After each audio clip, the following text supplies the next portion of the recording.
Olá, boa noite. Vamos começar, né? Mais uma live. Hoje, um pouquinho mais tarde, vamos conversar com o Felipe Aragão, onde o Espiritismo e a Umbanda se encontram. Boa noite, Dani. Boa noite, Mai. Sejam bem-vindas. Vamos só aguardar o nosso convidado entrar, que aí a gente vai colocar ele na tela e vamos começar aí a nossa gira no canal Somos Espiritismo. Hoje vamos falar desses pontos em comum, né, que existem entre essas duas religiões, né? Lembrando que o Espiritismo é francês, ele nasceu em Lyon, na França, e foi denominado assim por Allan Kardec. Já a Umbanda, ela nasceu aqui no Brasil em 1908 e foi anunciada por Zélio Fernandino, que estava, né, sobre o efeito de psicofonia, né, que falam na Umbanda que é incorporado com o espírito caboclo das 7 encruzilhadas. Boa noite a todos. Opa, ele já entrou, ele está aqui, o médium iniciante. Vamos esperar o Felipe entrar, ele vai aceitar o convite e vai entrar aqui com a gente para nós começarmos a nossa live.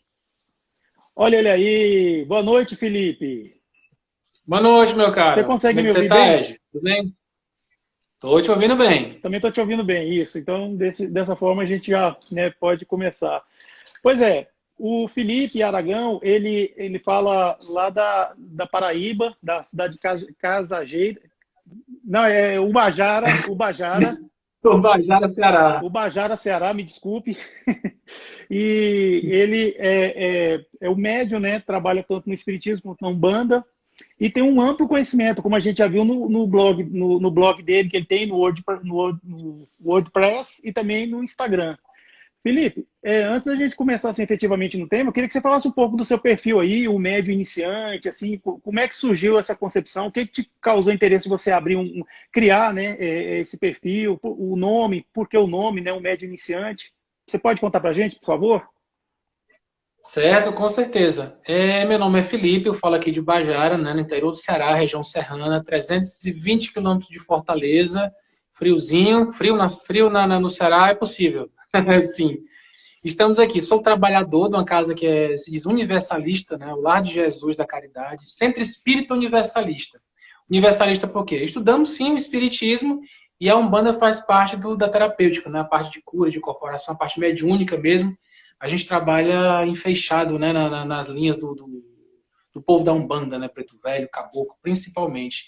E assim, minha mediunidade surgiu depois já da fase adulta, eu não veio isso desde a infância. Eu não vejo espírito, não tenho clarividência das entidades, mas veio mediunidade despertar, não foi com seres de luz, encantados, com psicografias belíssimas, foi com dor. Foi pela transtorno de ansiedade, misturado com pânico, ia para psiquiatra e passava o remédio pronto, mas as questões, as sombras e as dúvidas existenciais continuavam lá, e a gente sofrendo, né? Então, depois de alguns anos pelejando com essa questão psiquiátrica, fui ao Espiritismo, conheci um centro espírita, me apaixonei. Um ano no centro espírita, numa cidade vizinha minha, eu tinha que rodar 60 quilômetros, né, ida e vinda, uma vez por semana. Aí eu procurei uma casa na minha cidade, que o centro onde eu frequento não fica aqui em Ubajara, fica na cidade vizinha, Viçosa do Ceará. 50 quilômetros daqui. E então, eu fui procurar uma solução vizinha, eu morava em Viçosa, procurar uma casa. E eu fiquei ouvindo falar, onde é que tem um centro espírita? Não, tem um centro espírita do seu fulano, né? Porque no interior tem muito disso, né? Ninguém identifica o centro pelo nome do centro, mas pelo nome do fundador, da pessoa responsável pela casa. E então frequentei um tempo, mas não senti o chamado do coração. E me falaram em outra casa, que eu escutei de rabo de ouvido, que ouvi o pessoal conversando no trabalho. Ei, fulano, quer dizer que lá bate tambor? Lá é macumba? Que história é essa, rapaz? Negócio de bater tambor, eu todo certinho, caretão pra caramba, católico, aí depois o semi-espírita, né, ainda engateando. Aí eu fui ver qual era desse lugar, né? Achei esquisito, porque tinha uma velhinha para acender, e você fazer uma fila e conversar com o médium vestido de branco. Eu achando aquilo muito estranho, daqui a pouco canta paurixá. Meu Deus do céu, não pode ser de Deus, está cantando para orixá, né? Cheio de crença limitante, de sombra, de aqueles travos, né, que a gente vem carregando. E aí eu converso com a entidade manifestada e ele disse que meu problema era mediunidade e me recomendou abrir um tratamento na casa e disse que você é um médium, você é um médium de cura. Eu, na minha cabeça, só nada. Essa entidade não sabe de nada, eu não vejo nem espírito, como é que eu sou médium? Associava mediunidade com vidência, né? Com fenômenos mais ostensivos. Porque eu só tinha sofrimento, eu só tinha ansiedade, eu só tinha angústia, eu só tinha aflição com mediunidade, não associava com fenômeno sensitivo. E aí me recomendou o tratamento, fiz o tratamento, uns quase 3 meses de tratamento espiritual na casa, e ao final o guia-chefe da casa perguntou para mim, meu filho, teve uma conversa, né? Você tem a mediunidade de trabalho aí, e você seria bom. Quer dizer, ele recomendou, ele deu uma sugestão, ele aconselhou que você trabalhasse, você desenvolvesse essa mediunidade. Ou aqui, ou noutra casa espírita, mas seria importante para a sua saúde, para o seu equilíbrio, você educasse sua mediunidade. Aí eu, sabe de uma coisa? Foi aqui que eu encontrei minha cura, minha paz de espírito, me reequilibrei com minha família, né? Na fase aguda do meu transtorno, minha esposa pensando em voltar para casa, está no interior, não tem família aqui, voltar para Fortaleza. Cara, então estabeleci, me equilibrei e vesti a roupinha branca do trabalho, né? Caracteriza bem a questão da Umbanda, a gente trabalhar de branco. E então, mediunidade veio, não sabia que tinha incorporação, nunca vi. E veio num processo de aprendizado, de estudo, de frequência, de passe, de desenvolvimento mediúnico, que lá para tanto, depois de um ano, uns 2 anos, foi que veio a manifestação, né, do meu mentor, né, do guia que coordena essa minha mediunidade, que é um caboclo, seus 7 flechas, um salve para ele, e então assim me descobri médium. Mesmo sem ter evidência, mesmo sem ter características ostensivas, mas a mediunidade de cura, ela tem essas situações, sabe? Ela é muito interna, as percepções são muito dentro da gente, as manifestações são muito suaves, mesmo na Umbanda, que você associa com manifestação mais firme de movimento, de gestual, mas da minha parte foi tudo muito suave, muito tranquilo, sabe, Ed? Sim, entendi. Traumático para entender mediunidade, mas para vivenciá-la, graças a Deus, está sendo uma bênção na minha vida. Aí você criou esse perfil, o médio iniciante, né? Assim, eu sei que você hoje não é o médio iniciante, né? Você é o médio já bem... Sou sim. Sou iniciante. Só vou deixar de ser quando eu desencarnar. Aí eu vou deixar de ser iniciante. Aí é outra jornada. Se você eu sou iniciante falando para outro... Então, Felipe? Iniciante também. Ora não. Ora, pois. Somos iniciantes. Aí você criou o perfil... No Insônia, vou contar a história do perfil. O perfil, eu sou analista judiciário, eu trabalho para a Justiça, né, no Tribunal de Justiça do Estado do Ceará. E eu passo dia e anos escrevendo para resolver problema dos outros, né? Então, até a questão literária, que eu tinha uma vontade de escrever, de redigir e tal, até na parte jurídica, eu não posso mais dedicar a escrever da forma que eu gostaria. Porque está tudo muito mecânico, é tudo fordista hoje na Justiça. É produtividade, é meta, é correria, então não dá para você elaborar uma peça como você fazia 10 anos atrás. Então, eu me frustrando, eu querendo escrever, querendo botar... Cara, eu vou escrever, mas eu vou falar sobre mediunidade, espiritualidade, mas de uma maneira simples. Eu não quero estar fazendo só Ctrl-C, Ctrl-V. Eu quero falar da perspectiva de quem está dentro, de quem vivencia, de quem sofre, de quem tem dúvida, não do sabichão, sabe? Quando a gente vai falar de mediunidade, vocês vê aquela pessoa lá distante, falando, não, é assim, você vê as figuras impolutas, né, dos grandes médios conhecidos, mas eu quero falar do chão de fábrica, falando de iniciante para iniciante. O mesmo problema que eu tenho, mesmas dificuldades, mesmos perrengues, você vai ter também, a gente se identifica e vai aprendendo e vai relacionando o que vem nos livros, de forma escrita complicada, na forma que a gente pode lidar, no popular, entendeu? Então, que eu quero trazer a mediunidade espiritual é para o popular, descomplicando. Tive uma insônia certa noite, aí eu, nesse questionamento de escrever um livro, uma coisa... Aí instalou um médio iniciante. Aí eu me acordei e não fiquei bolando na cama, não. Procurei no Instagram, procurei no Facebook, procurei no YouTube, procurei na internet. Não tinha o domínio. É esse aqui. O que eu queria, eu consegui, coloquei, e hoje estou falando com vocês no médio iniciante. A página está com 1 ano e 2, 3 meses, por aí só. 1º de abril do ano passado, que eu criei o médio iniciante. Nossa, muito recente. Pouquinho tempo, né? Muito recente. Mas que bom, Felipe. Coisa interessante. A maioria de nós que adentramos, né, nesse mundo do espiritualismo, né, seja no espiritismo ou nas religiões de matriz africana, como a Umbanda e o Candomblé, a gente entra com sofrimento, né? Assim, não é? Eu não conheço esse ainda que falou assim, não, porque eu achei bonito, achei lindo, tal. Fora aquele que nasce, né? Só que ele nasce num berço religioso, mas sabe lá o que ele viveu lá na erraticidade, né? A gente não sabe.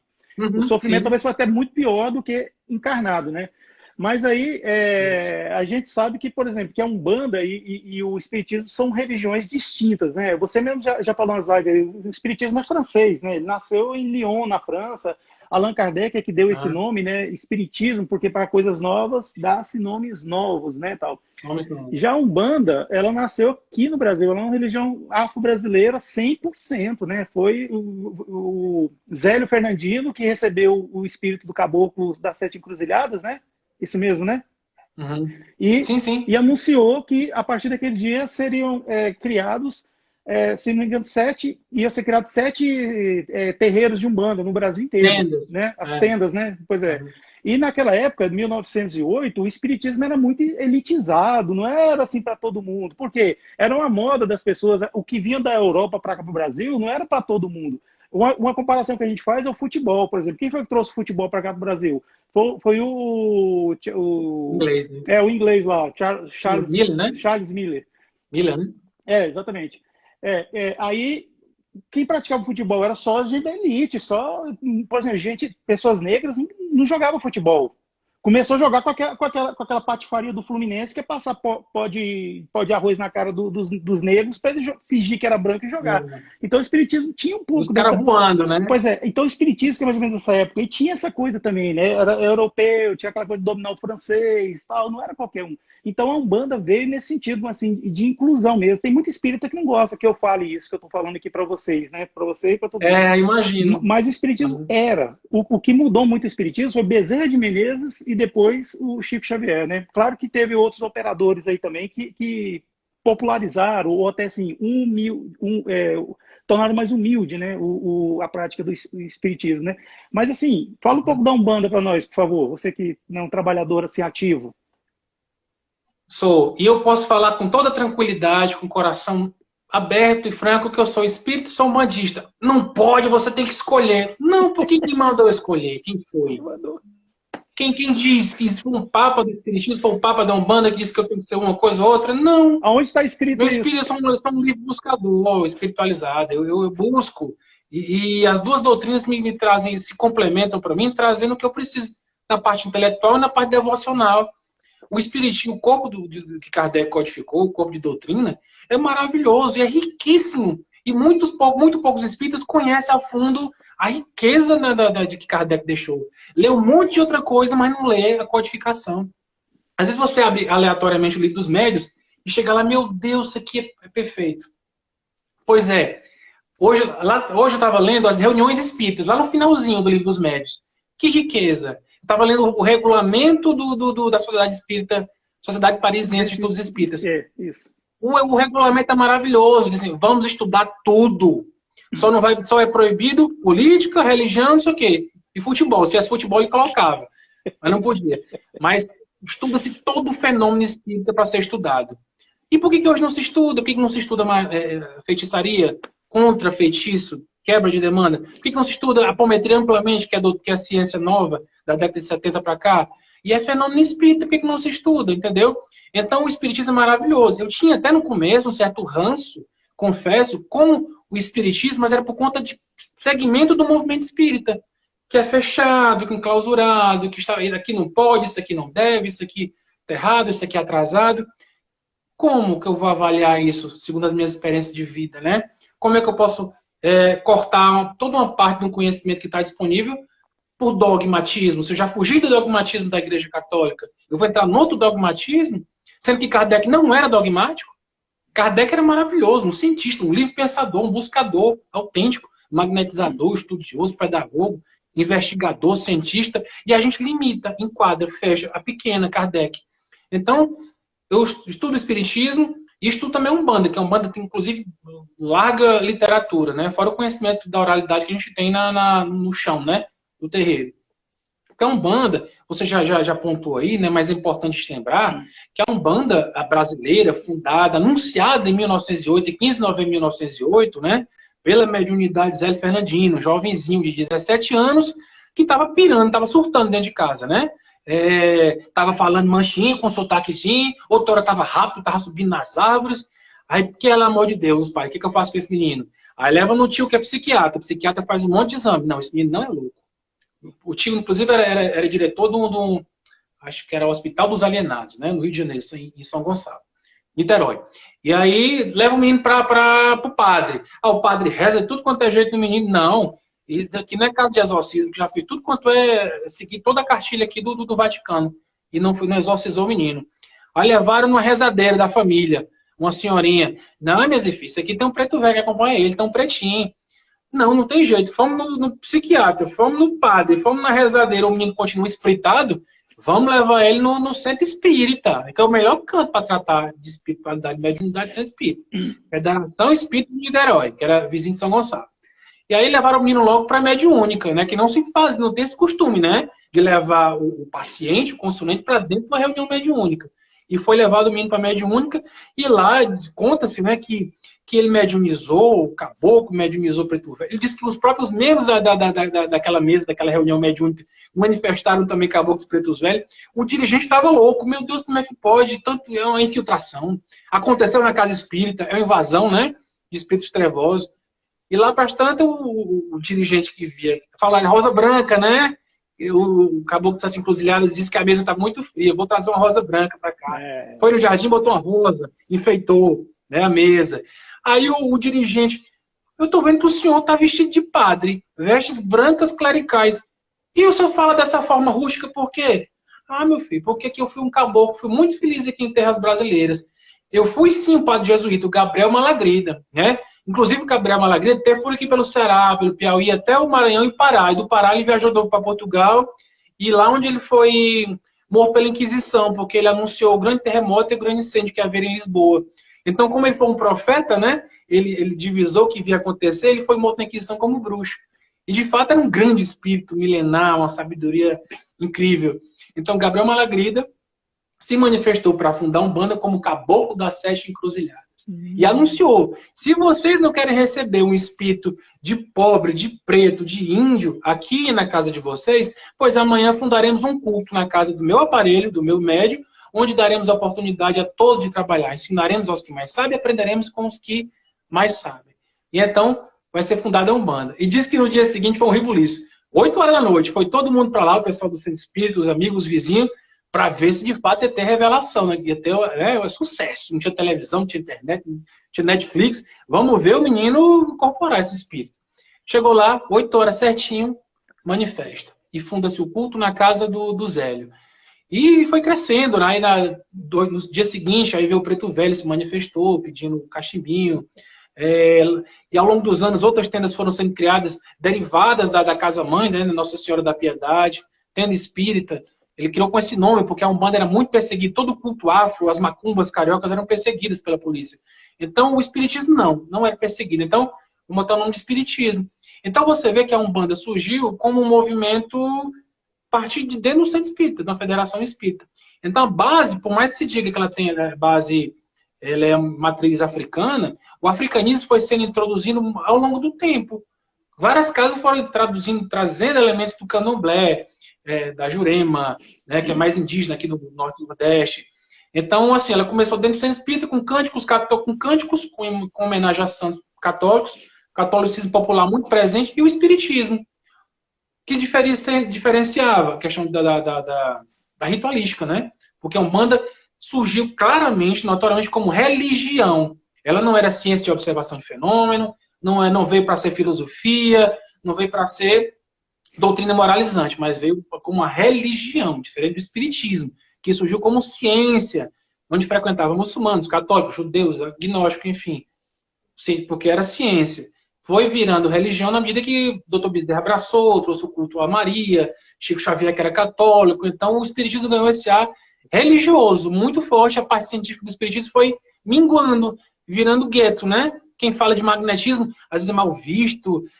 Enfim, quando você vai ousar dentro da ciência espírita, exclui aquela pessoa, né? E vão ficar só no Evangelho segundo o Espiritismo, vão ficar só nas palestras conhecidas. E não se investiga. Você sabe e Kardec era um exímio investigador de fatos. Então fica com Kardec na ciência, na questão intelectual, na pesquisa, porque o corpo do Espiritismo doutrinário é o que melhor explica os fenômenos do mundo. É um conhecimento universal, universalista. Enquanto a Umbanda me conecta com Deus, com as divindades, com a natureza, com a montanha, com a floresta. E é lindo, me conecto com o amor, eu boto minhas sombras para fora, eu aprendo, eu me ilumino. Então dá para conviver as duas coisas, porque se no tempo de Kardec podia o muçulmano frequentar as reuniões espíritas, porque não eu que sou um bandista, não posso me entender, beber das fontes e aprender com o espiritismo. Então, para mim, está muito tranquilo, não tem divisão, não tem separação, sabe? Tem grupo espírita aí, quando você começa a falar essas coisas aí que você falou, o que que eles fazem? Pega seu nome e coloca lá no livrinho para obsediados, para desobsessão.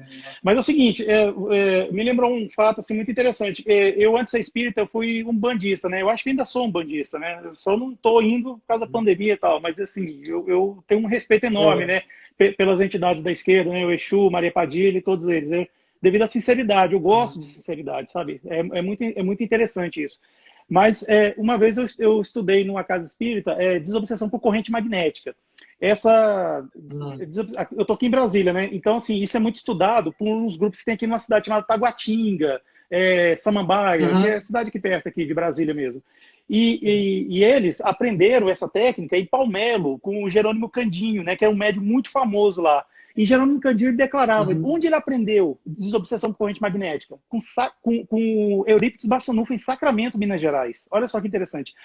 Você chega em certos grupos espíritas e vai falar sobre desobsessão por corrente magnética, o pessoal já, o que é isso? Não, isso não sei o quê, não tá na literatura kardeciana. Aí que entra os verdadeiros kardecistas, né? Só se resume a Kardec, só que também não expande um pouco, né? Mas não. Nem Kardec não é. Porque Kardec era pesquisador, investigador, ele se resume naquilo que entende como um movimento. Como o espiritismo não é. O espiritismo é imenso. É por interpretação, pois é. Agora, assim, os pontos em que eu vejo em comum, assim, por exemplo, tanto a Umbanda quanto o Espiritismo são religiões politeístas. Chama o Espiritismo de religião. É politeísta, né?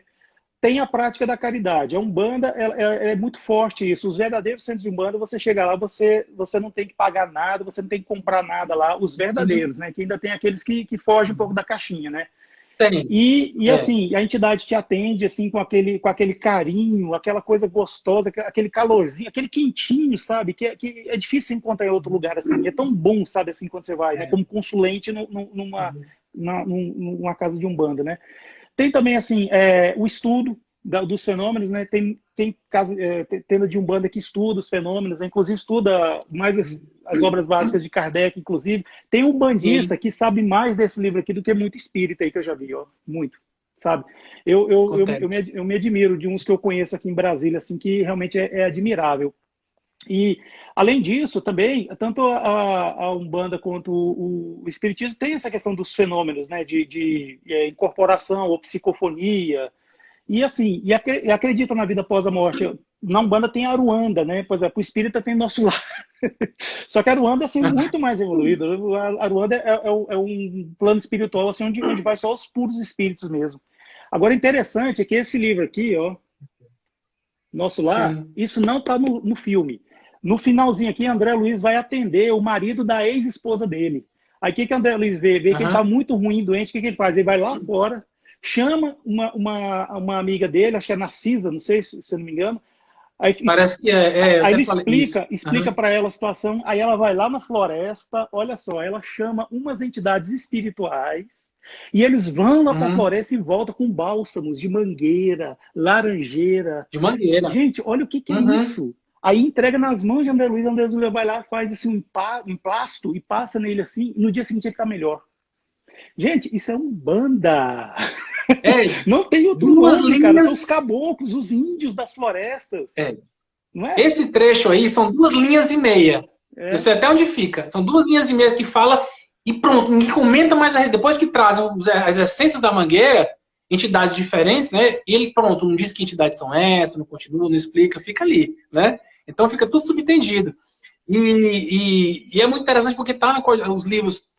Tem um Loucura e Obsessão também, né? Manuel Teófilo de Miranda, né? Isso. Que é a psicografia de Valdo Franco. mostra o cenário espiritual numa gira de Umbanda, num atendimento fraterno, numa sessão, né, de Umbanda, de caridade. E mostra todo o cenário de ajuda, de cura, a preta velha orientando a pessoa junto com a médium. E mostra que o Manel Filomeno ele tinha um ranço, um preconceito quando ele viu, meu Deus do céu, que Jesus está trabalhando aqui nessa casa. Doutor Bezerra de Menezes trabalhando no Estado de Umbanda. E tá. Nós temos médios videntes na nossa casa que não conhecem o doutor Bezerra de Menezes. Nossa casa fica na zona rural, certo? Pessoas, às vezes, pouco letradas, agricultor, profissões mais simples, médios ainda. Então, cirurgia espiritual. Tá lá, aí ele ficou olhando direto para um canto, assim, e depois perguntou para a dirigente da casa, Dona Hilda, quem é esse senhor meio forte, calvo, barba espessa, branca, tal? Dá para doutor Bezerra, meu filho, dia das cirurgias espirituais, ele está aqui conosco. Aí eu peguei e procurei uma imagem mais recente dele, né? Francisco, é essa aqui? Rapaz, pelo amor de Deus, Felipe, era este homem que eu vi aqui.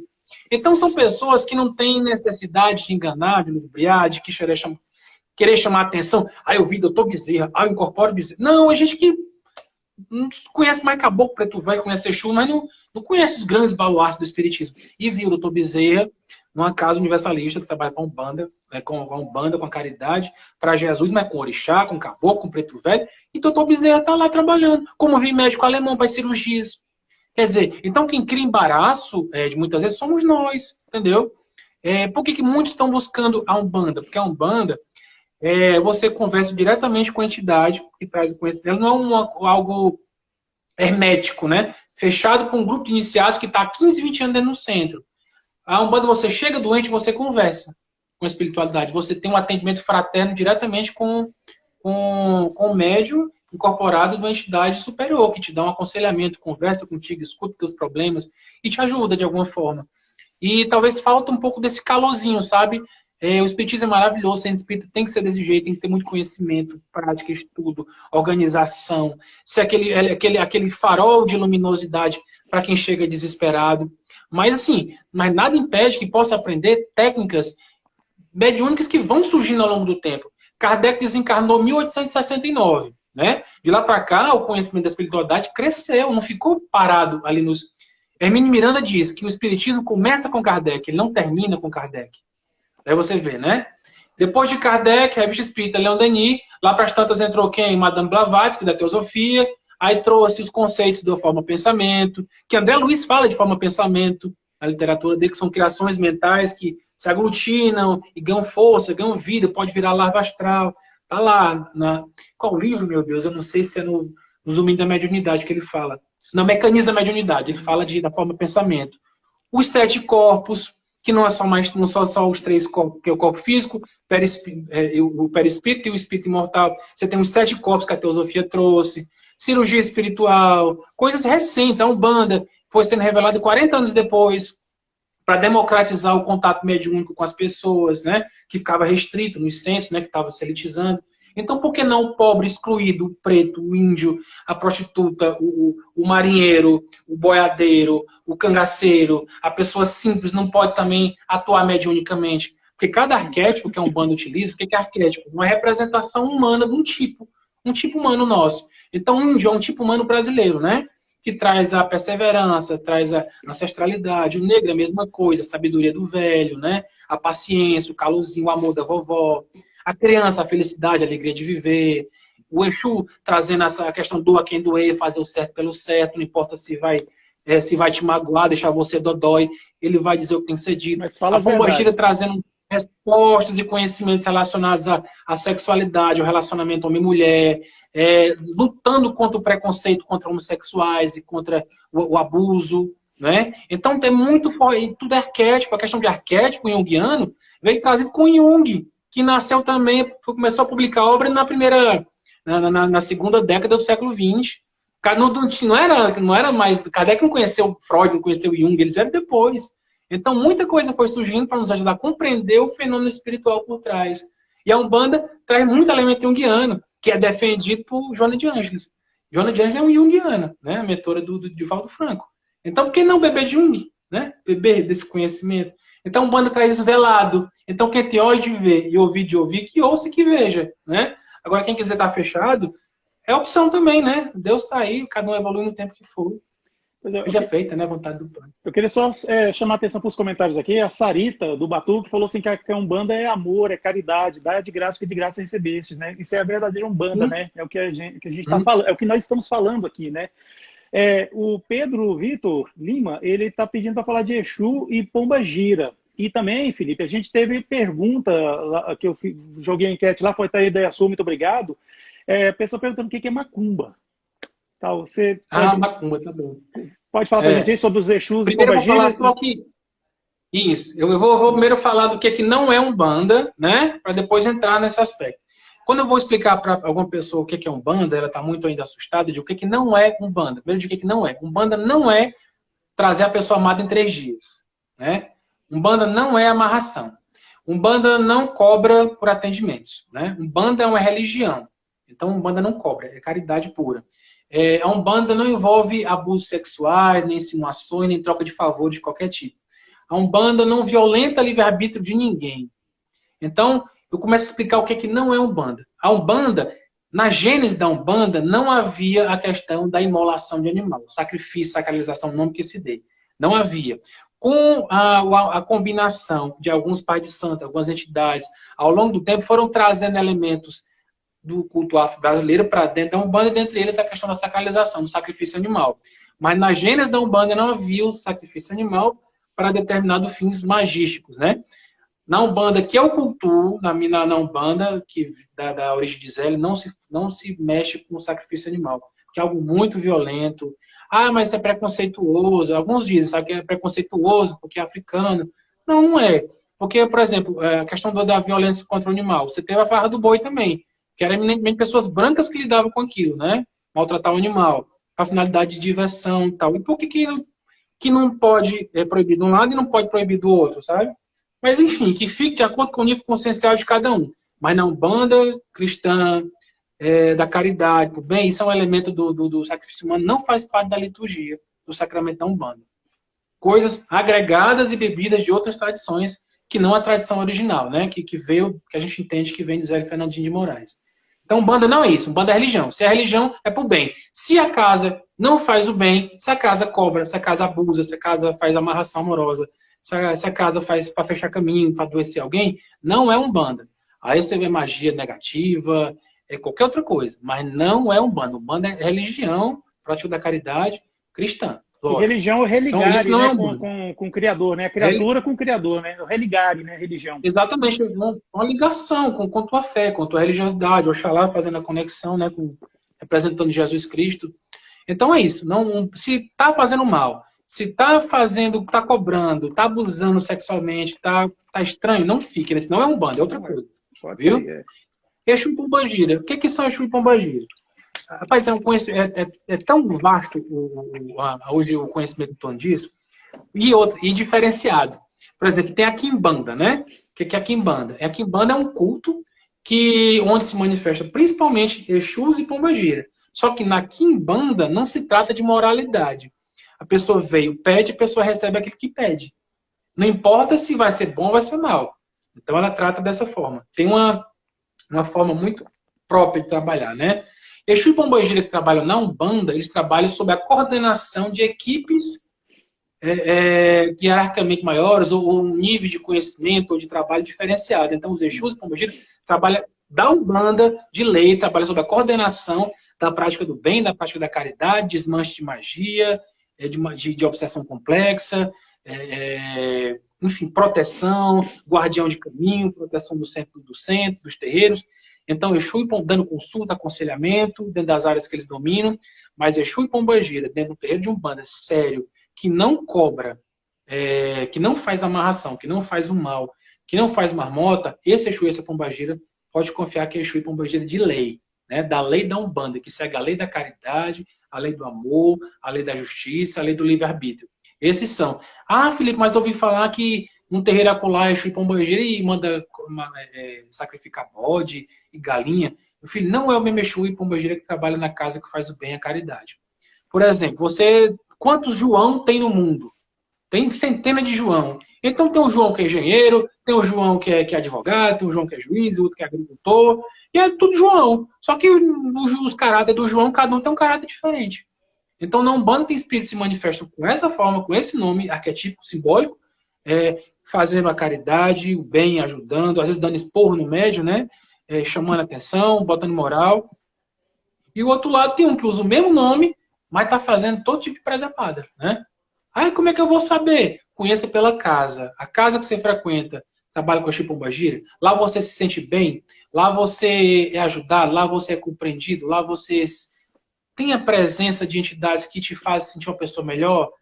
Beleza. Estão te cobrando alguma coisa? Não estão cobrando nada. Tua vida melhorou depois que você começou a frequentar? Sim. Então esse Exu e Pombagira que está frequentando e trabalhando nesse lugar é Exu e Pombagira de lei.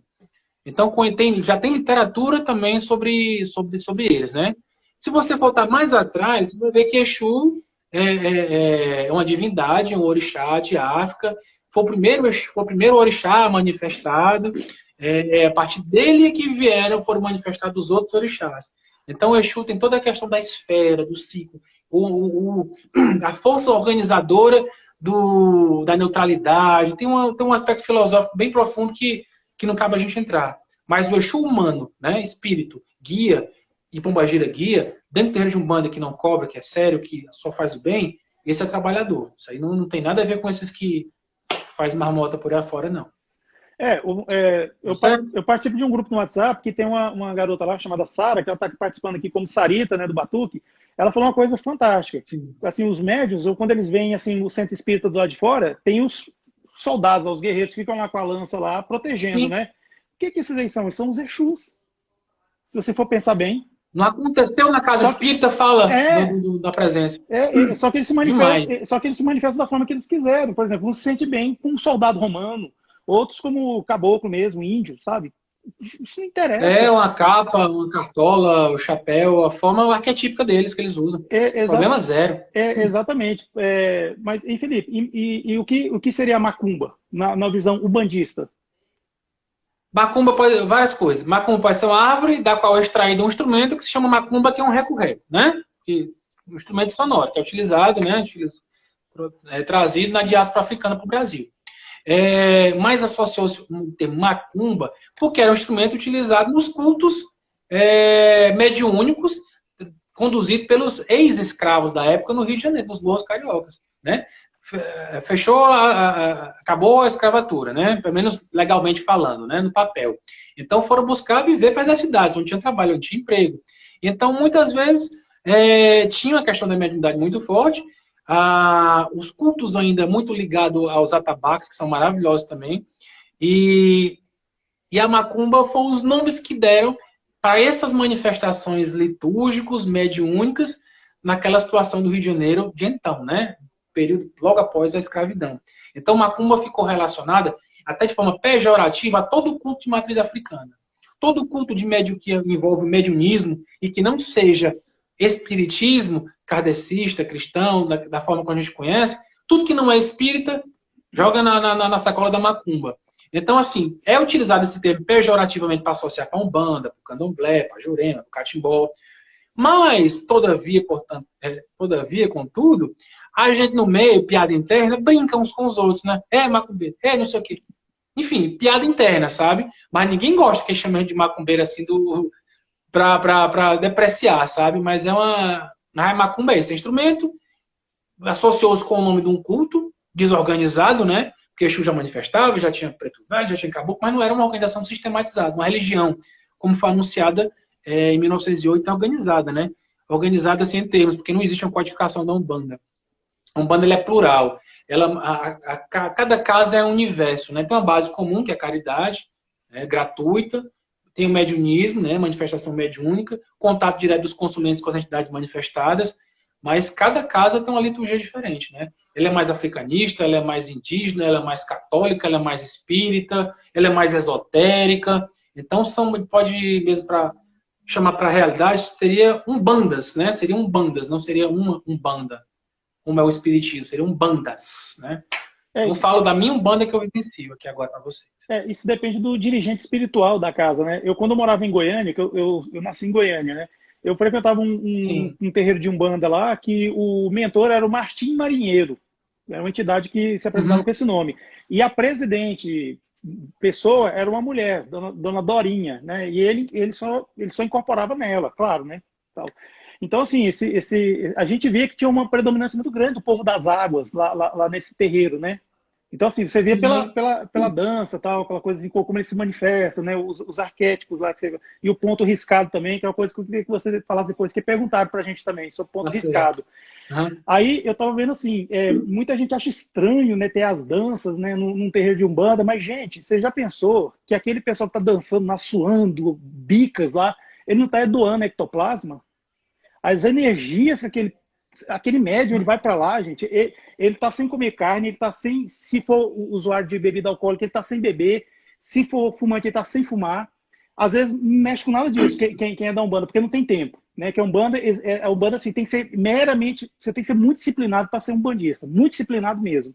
É. Sexo também tá sem fazer sexo. Então a pessoa começa a dançar, gente, é aquelas energias puras que sobem e são usadas para curas quase impossíveis, né, no mundo espiritual e aqui no mundo dos encarnados também. Criança, com o erê, quando incorpora, aí chega, igual já fizeram comigo, né, Felipe? Tio, você sabe comer mel? Eu falei, não sei. Ele pegou o vidro de mel e pum, me tornou na minha cabeça. Eita. Aí o mel varou assim. Mas assim, é aquela energia da criança, quando ela ganha uma balinha, assim, você dá aquela explosão de. Aquilo tudo é o fluido animalizado que Allan Kardec fala, que é capturado pelos espíritos, né, bons e é usado. É usado para coisas assim que são maravilhas, são verdadeiras coisas lindas mesmo. Então, assim, não há de se estranhar quando você vê essas práticas não banda, porque elas têm um fundamento. E outra, se tem dança, tem música. E se tem música, tem canto. E quem canta, ora duas vezes, né? Como se diz Uhum. na Umbanda, né? E realmente, assim, quando a gente canta, os males espantam, né? É o que a gente sempre fala, né? Quem canta, seus males espantam. Então, você vai num terreiro de Umbanda, você começa a entrar aquelas músicas simplesinhas, a letra pequena, que é para você decorar mais rápido e você cantar. É isso, você também está doando, você está tirando uma coisa de ruim em você e está sendo trabalhado lá mesmo, né? Então, assim, eu acho fantástico isso aí, sabe? Deixa eu dar uma boa noite aqui para os macumbeirinhos que estão seguindo a Isso, gente por aqui, estão favor. acompanhando. Eu tô vendo eles aqui, a carinha, um brincando com o outro, chamando de, fulano é macumbeiro. Pois é, tudo macumbeirinho. Uma vez uma entidade, inclusive ex-padre católico, né? Continua manifestando a batina na incorporação, na pravidência da gente. Ele, uma vez, chegou dando uma consulta, eu estava ainda na assistência, né? Eu era cambono, que chama cambono, né? Não é um médico que não incorpora ainda, que está lá ajudando, auxiliando a entidade incorporada com o médium. E eu estava lá e o guia falando com a moça, né? A moça, você é médium, você precisa se organizar, cuidar da sua vida, da sua moral. E você sabe o que você é mesmo? Você é uma macumbeira também, porque aqui tudo tinha macumbeiro. Aí olhou para todos os médios. Aí depois olhou assim para mim que estava do lado, mas é tudo macumbeirinho de Jesus. Macumbeirinho de Jesus. Por quê? Mexe com magia, mas é uma magia voltada totalmente para os princípios evangélicos do Mestre Jesus de Nazaré. E o povo estranha porque que tem dança. Nossa casa até que é muito contidazinha, sabe? Até que não tem dança, não tem atabaque. É mais careta, sabe? Mas que cada casa é diferente uma da outra. A gente segue muita questão, muito parecido com a Umbanda que veio lá do Zélio, né? Acabou com as Sete Encruzilhadas. Então, assim, mas tem casa que tem dança, outra não.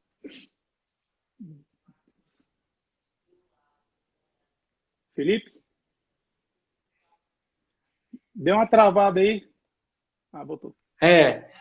E Ed, a gente, de fato, a gente tem uns preceitos a seguir, né? Quando se fala em médio trabalhador da Umbanda. O que são preceitos? A gente vai para o centro preparado, dependendo da ordem da casa, né? Da direção espiritual, 48 horas ou 24 horas, 72 horas, sem sexo, sem bebida alcoólica, sem comer carne vermelha, né? Por quê? Para estar com o teu ectoplasma o mais límpido possível. O que as entidades fazem com o nosso fluido vital, o fluido vital do médium? Porque o médium de Umbanda, ele é super abundante na produção de fluido vital. Tanto que quando a gente não utiliza, não manifesta, não doa, não ajuda, não pratica caridade, o fluido fica estagnado, congestionando nossos chakras, nosso centro de força, e gera, por consequência, o adoecimento do corpo físico e mental. Dr. Sérgio Felipe, né, conhecido neurocirurgião, neurocientista, bateu muito disso. Eu fiquei, meu Deus do céu, tudo que Ramatiz falava há 40 anos, o Dr. Sérgio Felipe está falando agora para o meio espírita, né? A congestão fluídica, que tem também no magnetismo. O magnetismo estuda isso. Aí na hora que o médico se propõe a trabalhar, então ele produz em excesso o ectoplasma. E as entidades da Umbanda, elas sabem manipular esse fluido vital, esse ectoplasma, que o desencarnado não tem. Então esse fluido vital serve de base, de matéria-prima, com a qual eles vão manipular medicamentos para auxiliar tanto o consulente humano encarnado que está desvitalizado, como também os espíritos necessitados, inclusive os obsessores que estão ali. Eles são ajudados, tratados, amparados, levados para os hospitais espirituais. E os cânticos que você falou aí, né, os chamados pontos cantados, quando se canta, na verdade ele é uma evocação. Aquela evocação que fala no Livro dos Médiuns, né? Lembrando que o Livro dos Médiuns é o guia dos médiuns e evocadores, né? Kardec evocava, Kardec recomendava a evocação. Aí, então quando se canta para os orixás, você está fazendo uma... Exatamente, os evocadores. E se esquece que tem que evocar no centro espírita, né? Evocação. E aí, puxando do meu amigo Ítalo, né? Meu irmãozão querido, do Espiritualidade com Algo. Então, o cântico é uma evocação. Quando eu canto para o Oxóssi, eu estou evocando os seres da mata, os caboclos. E lá vem a mangueira lá do André Luiz, sabe? Aqueles extratos da mangueira. Você canta para o Oxóssi, está vindo os extratos da mata. Você canta para Iemanjá, está vindo os extratos fluídicos do oceano, dos mares. Você canta para Xangô, os extratos fluídicos do reino mineral.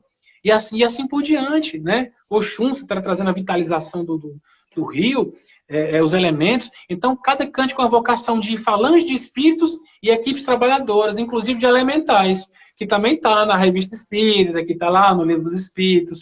Então, a base da Umbanda está todinha, cara, na codificação. Aí você não pode, a religião é ritualística. Cara, a base do fenômeno está lá, elencada. Basta você estudar sem um preconceito. Estude com a mesma visão que Kardec tinha. A visão de cientista e pesquisador, que não tinha balizas. A baliza dele era moral, era ética, né? Mas baliza de conhecimento, não, ele mergulhava. Eu costumo dizer, se Kardec tivesse encarnado hoje no Brasil, fosse contemporâneo nosso, cara, ele estava visitando os terreiros, os ilês de candomblé, terreiro de Umbanda, os centros de Jurema, ia ter bebido ayahuasca na União do Vegetal. Kardec teria rodado tudo quanto é manifestação espiritualista e mediúnica que se tem notícia. Agora, porque Kardec não viveu nos tempos que nós estamos hoje. Então, é lógico que ele não teria escrito nem a egrégora do Espírito de Verdade. Então, ele não pode querer que ele fale de algo que só viria a ser revelado para a humanidade no século XXI, e ele falando do século XIX, né? Então, a gente tem que pensar a interpretação mais consentânea com a época e com a leitura mais atenta, né? Do fenômeno. Porque interessantíssimo. Quando a gente vê nas revistas espíritas, né, de Allan Kardec, pelo amor de Deus, ele olhava, ele analisava tudo, ele não deixava, parecia uma draga de pântano, não deixava passar nada. Não tinha tabu, não tinha preconceito, isso não pode, não sei o que e tal. Igual muita gente estranha que na Umbanda tem oferendas, né? Mas essa Sarita que tá aí, do Batuque, a Sara, ela estava explicando para a gente lá nessa reunião que nós fizemos lá, né, que quando a gente faz um evento assim espírita, né, na evangelização ou até mais para adulto, a gente não faz aquelas lembrancinhas, aquelas coisinhas bonitinhas, tal, com um lacinho aqui, tal, uma coisinha. Isso não é oferenda, gente. Você coloca a sua energia naquilo lá para você dar para as pessoas quando vai entrar no centro, você dá o calendáriozinho, dá uma mensagenzinha com uns frufrus, com hibisco, assim, um desenho de hibisco e tal. É isso. Então, assim... Deixa eu falar da oferenda.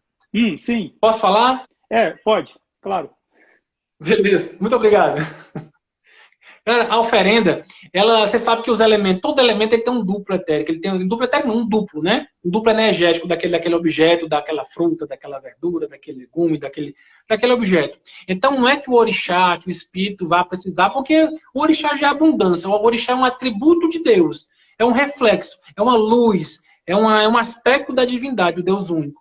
Então, para que o orixá, que é um elemento, se ele já tem isso, já está lá, né? O que acontece é que esses elementos que são oferendados, eles são transmutados às energias vitais desses alimentos, desses objetos, dessas bebidas, em favor do próprio médium, né? É uma operação magnética que se faz ali. Não é simplesmente, é porque a pessoa supersticiosa vai fazer aquilo e aí, como ela acredita, ela recebe. Ali tem toda uma transformação, uma manipulação de fluidos que as entidades que recebem, ela transforma em benefício do próprio médium. Então, tem também um fundamento por trás da oferenda. Tem gente que tenta desconstruir essa questão energética da oferenda, dizendo, não, porque os escravos deixavam alimento em encruzilhadas, em estradas, porque os que vinham fugidos chegavam lá, comiam uma bananinha, comiam uma fruta. Mas isso aqui é uma tentativa de uma explicação de algo que se usa liturgicamente, né? Porque a fruta ia apodrecer. Qualquer coisa que deixasse na mata ali, os animais iam comer, formiga, bicho. Não faz sentido. É deixado porque tinha uma finalidade mágico-litúrgica. Exatamente. A gente está caminhando já para o final, Felipe. Eu sei que tem muita coisa para a gente falar ainda, né? Porque é muito vasto esse tema, né? E eu queria mandar um abraço para todos que estão participando aí da live. Infelizmente não dá para a gente responder todas as perguntas, né? Eu pediria para a pessoa depois entrar lá, né, no médio iniciante, eu sou no Espiritismo, e deixar a sua pergunta e tal. A gente fez isso antes, né? Mas assim, não houve tanta manifestação, né? Mas se você tiver, se quiser tocar uma segunda, nós toca. Você quer? Pode emendar? Fica você. Você tá tranquilo? Se tiver muita pergunta aí, não vamos deixar o pessoal na mão, não, né? Não vamos não. Então vamos emendar. Você é um anfitrião. Pela primeira vez no canal sobre Espiritismo, vamos fazer uma dobradinha. Você não tá cansado, não? Vê se o pessoal quer, né? Você não tá cansado, não? Vê se o pessoal quer. O pessoal, vocês querem? Eu tô de boa. Ó, quem quiser, dá uma chuva de coração aí pro Felipe, vai. Quem quiser, dá uma chuva de coração aí. Aperta no coração. Uma de coração. Aí. Vai, uma chuva de coração, vai. Eu te disse aqui. Pronto, aí, ó. Subiu um monte de coraçãozinho aí. Aí, os corações subindo aí, ó. Aí você derruba e chama de novo aqui que eu tô aqui. Pois é. Não, porque assim, eu já queria entrar e falar com você sobre, por exemplo, nós, aqui no Brasil nós temos mais de 500 anos de catolicismo, né? Então é muito natural que tudo que se vem para cá como religião sofre essa influência, né, do catolicismo. Inclusive, já vi gente chamando espiritismo de espíritas, de espiritólicos, né, que são os espíritas católicos, que não consegue deixar aquela coisa. Sempre tem uma imagenzinha em casa, ou um santo, tal, aquela coisa assim, não consegue deixar. Né? Até a pessoa, quando se torna evangélica, aquelas igrejas mais, sabe? Quando dá o dia de São Jorge, vai lá, né, faz uma coisinha lá escondida assim, com medo de ninguém ver, sabe? Né? Então, assim, eu queria falar sobre isso, o sincretismo, né, que é a associação, né, que assim, ela é muito vasta, muito rica, né, porque foi amplamente feita e ela tem também uma explicação por quê, né? E também a gente precisa falar sobre os pontos riscados, né, e tudo mais. Mas, vamos falar. Mas assim, eu vou salvar essa live e já te chamo então, tá? Tá bom, tô por aqui. Só toma uma água ali. Vai tomar água. Isso, eu também tô com água aqui. Então eu pedi pro pessoal que tá participando para, por favor, entrar de novo, que a gente vai continuar esse papo aí, né? Como diz lá o João Vamos falar de Santinho. Vamos. Isso, vamos falar de Santinho, pois o relógio vai dar uma gerada aí e a gente vai voltar aqui. Eu vou encerrar e a gente volta. VaptVupt. Tá, joia. Pode derrubar aí e começa no outro. Tá, joia.